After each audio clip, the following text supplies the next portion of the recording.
ખેડૂત મિત્રો, હું વસીમ પટેલ સ્વાગત કરું છું તમારું મારા યુટ્યુબ ચેનલમાં. મિત્રો, આ છે મારા ડ્રેગન ફ્રૂટના પ્લાન છે.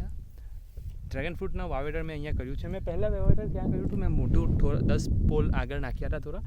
આ વિડીયોનો મેઇન હેતુ છે કે આજે મેં ડ્રેગન ફ્રૂટ વાવ્યું છે એક ખેતની બોર્ડર પર, મતલબ ખેતમાં અમે ફેન્સિંગ કરી હતી. ભૂંડ અને વાંદરનો થોડો ત્રાસ હતો તો ખેતની આ ફેન્સિંગ કરી હતી, આ તમે જોઈ શકો છો. તો આ ફેન્સિંગના જે પોલ આવે છે તેના પર આપણે ડ્રેગન ફ્રૂટનું વાવેતર કર્યું હતું. એમાં કંઈ ખર્ચો નથી, આપણે ફેન્સિંગ તો થઈ હતી જ. એના ઉપર મેં ખાલી આ રિંગ નાખી છે.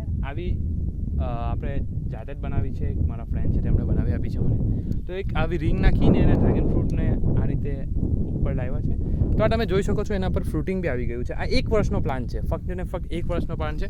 તમે મારી પાછળ જોઈ શકો છો, આ જે બધું છે એ આપણું ડ્રેગન ફ્રૂટનું 1 એકરનું વાવેતર છે. આમાં તો 600 પોલ છે.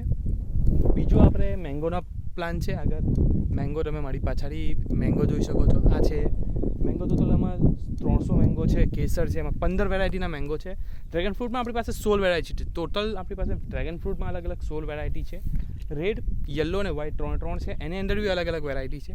બીજું છે અંજીર છે. અંદર અંજીરના ટોટલ 350 પ્લાન છે આપણી પાસે. ત્યારબાદ આપણી પાસે ગ્વાવા છે. ગ્વાવામાં 3 વેરાયટી છે. 1 kg છે, VNR બીહી જેને કહે છે, 1 kg. બીજી છે જાપાનીઝ રેડ ડાયમંડ, જાડવી રેડ, ગુજરાતમાં ફેમસ છે જાડવી રેડના નામથી, તે આપણી પાસે છે. ને ત્રીજી વેરાયટી છે આપણી પાસે ટાઇવાન પિંક. તો બધાના અલગ અલગ પ્લોટ છે આપણી પાસે. એની સાથે મારી પાસે સરગવો, એવી ઘણી બધી વેરાયટીઓ છે જે નવી જે કંઈક હોય કે કંઈક નવું કરી શકતા હોય અને ટેકનોલોજી એડપ્શન કરી શકતા હોય એ રીતનું આપણી ઘણી બધી ખેતી કરેલા છે. આ તમે જોઈ શકો છો, આ બોર્ડરના પ્લાન છે. હવે બીજું શું કર્યું છે, બોર્ડર પર અમે ચંદન વાવી છે.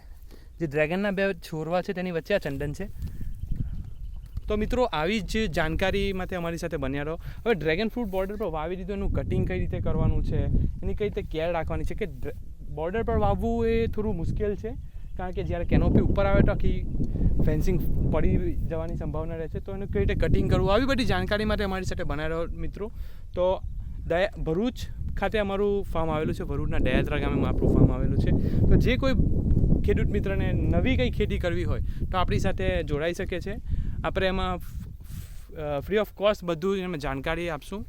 તો પ્લીઝ બને રહો અને સબસ્ક્રાઈબ ને ફોલો કરો આપણું યુટ્યુબ ચેનલ. Thank you.